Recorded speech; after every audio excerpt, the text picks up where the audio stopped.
Welcome back for part 3 of What If Ahsoka Went Back in Time to Save Anakin. Thank you for your support on the first 2 parts of this What If. If you haven't seen either of those, the links will be in the description below. Obi-Wan demanded to know more about Ahsoka's abilities from Grandmaster Yoda. A Jedi padawan should not be able to survive an encounter with Dooku.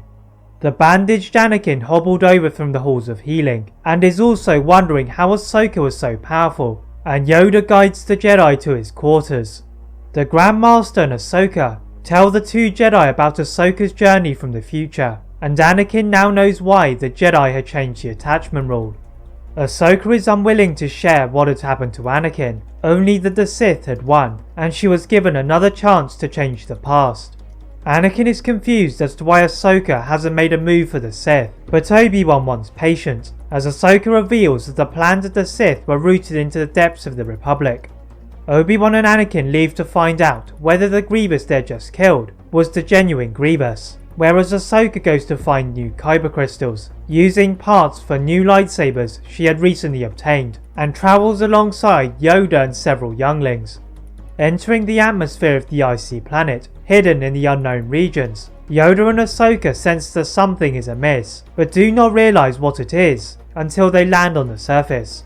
Through the thick layer of snow, Yoda was horrified to see large separatist machines extracting resources from the crystal caves, and he uses the Force to throw them to the side. Above the cave, Count Dooku hovered down to the ground as the kyber crystals are transported away. Yoda makes a move towards them, but from above, a giant separatist gunship obscured his path. Yoda again uses the Force, and pushes the gunship into the path of the horde of kyber crystals. From the collapsing patch of snow, emerged Dooku's new assassin, Asajj Ventress, and Ahsoka knew she could deal with the Night Sister. The Jedi Padawan hides behind a rock, and feels the kyber crystals humming in their crate, and summons 2 crystals into her hands. With little time, Ahsoka constructs her new lightsabers, then jumps over the tops of the rocks to duel Ventress. The Dathomirian had been warned by Dooku of the abilities of Ahsoka, but she was still unprepared for the aerial attack, losing both her lightsabers into the snow. Pushing a cargo box into Ahsoka's path, Ventress scampers away as the younglings help to retrieve the large amount of kyber crystals. Yoda then moves a large section of the ice-covered cliff, collapsing onto Dooku, before running back to the ship with the other Jedi. The Grand Master quickly warns the rest of the Council about the large container of kyber crystals heading their way, and as the Jedi return from their adventure, the bottom of the ramp is lined with Jedi Masters, guarding the precious kyber crystals. Little did they know that Palpatine had his eyes on the prize. In his office, he was firstly bemoaning the failure of Dooku to apprehend the potential power to construct a superweapon, but mostly he was concerned about the power of Ahsoka Tano.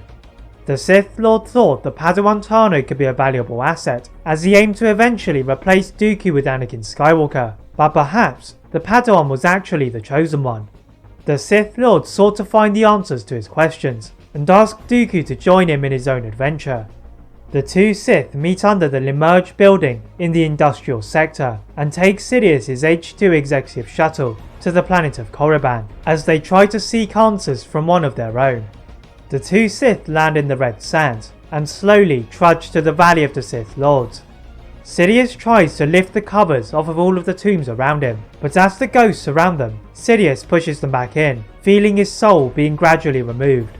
Dooku then suggests performing a Sith ritual, and the Master and Apprentice weave their sorcery over a cauldron, but again, the Sith ghosts shudder and deny access to their knowledge. The Sith resort to another one of their plans, and together, they meditate to absorb the dark side energy of the planet. The 2 Sith are surrounded by the ghosts again, but this time, they imbue the Sith with visions of the future, and Sidious no longer saw the masked figure of Darth Vader that he had seen with Plagueis, while the Padawan Tano dressed in white robes. The Sith recover from the invasion into their minds, and silently walk back to their ship, navigating back to Coruscant. The visions had shown them that the light would be victorious, and Sidious needed a way to get to Ahsoka Tano. He would need to strike the Jedi with another one of his secret weapons, and for that, he needed to go to Geonosis. That is it for part 3 of What If Ahsoka Went Back in Time to Save Anakin.